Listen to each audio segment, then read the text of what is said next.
ये एक गलती कई सारे कैंडिडेट्स करते हैं जब वो इंटरव्यू देने के लिए चले जाते हैं। वहाँ पे वो बोलते हैं I am good in hard working. Don't say this.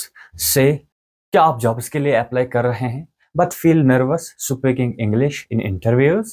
Do you understand English but when it is time to speak your mind गोes blank? You are not alone.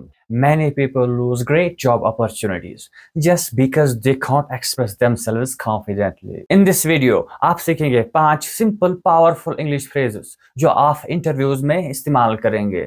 These phrases are easy to remember and will help you sound confident and professional. Do you know phrase number 5? Thank you for this opportunity. I really enjoyed our conversation. Always end your interviews politely. For an example, thank you for this opportunity.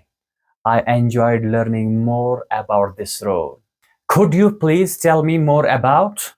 Always use this phrase at the end of the interview.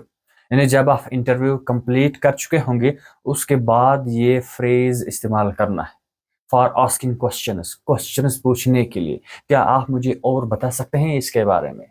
It shows interest. Let's take an example. Could you please tell me more about the team I will be working with? यानी क्या आप और बता सकते हैं उस team के बारे में जिसके साथ मुझे काम करना है? क्या आप थोड़ी सी और जानकारी दे सकते हैं? इसका यही माने है। Phrase number 3 is very important.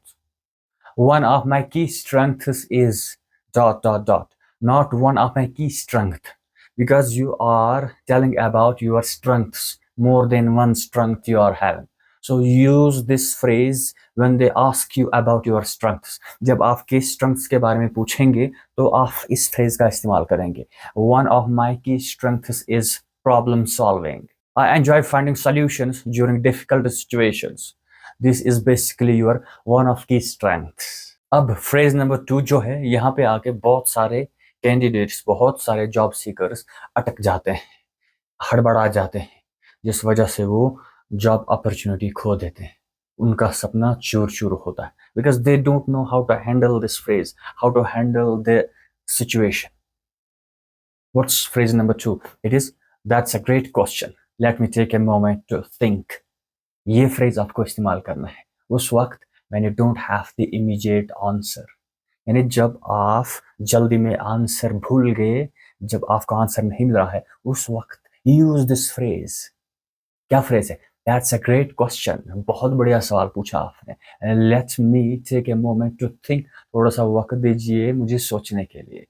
लेकिन बहुत सारे लोग क्वेश्चन जो है सुन के घबराहट में आ जाते हैं, फ्रस्ट्रेट हो जाते हैं और कुछ भी उल्टा सीधा बोल देते हैं, जिस वजह से वो उस गोल्डन अपॉर्चुनिटी जो है उनके हाथ से निकल जाते हैं। लेकिन आपको ऐसा नहीं करना है, आपको काम रहना, आपको कॉन्फिडेंट रहना। This phrase will give you more time to think. इसका मतलब यही है कि please give me some time to think. Phrase number 1 आपको टिप ऑफ द टंग हर वक्त हमेशा याद होना चाहिए। What's phrase number 1?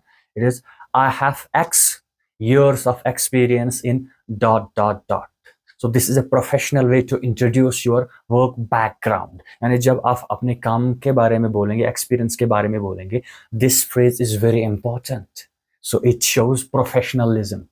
I have X or I have 10 years of experience in teaching students. I have helped hundreds of students overcome fear and anxiety. Okay, so you have to use this phrase like this. Let's take an example. I have 3 years of experience in customer service where I helped customers solve problems and stay satisfied. You have to use this phrase when introducing your work background. यानी जब आप अपने काम का experience बताएंगे उस वक्त आपको ये फ्रेज इस्तेमाल करना है.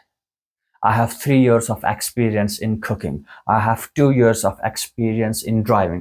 I have 5 years of experience in objection handling. ये एक बड़ी गलती जो बहुत सारे कैंडिडेट्स करते हैं जिस वजह से उनको इंटरव्यू में रिजेक्ट किया जाता है.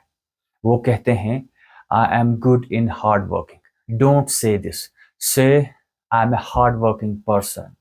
बहुत सारे हमारे दोस्तों को, बच्चों को लगता है कि उनको परफेक्ट इंग्लिश आनी चाहिए.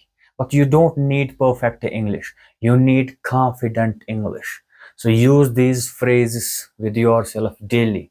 तो ऊंची ऊंची आवाज में इन सारे फ्रेजेस का इस्तेमाल करो, घर में बैठ के करो, अपने साथ करो, and you will get better with practice and time. जब आप टाइम देंगे, रेगुलर प्रैक्टिस करेंगे, it will be very easier for you to remember these phrases and with confidence. नीचे कमेंट कीजिए कि आपके लिए इन सारे फ्रेजेस में सबसे इंपॉर्टेंट फ्रेज कौन सा था. आपके लिए और ज्यादा फायदेमंद वीडियोस के लिए सब्सक्राइब कीजिए.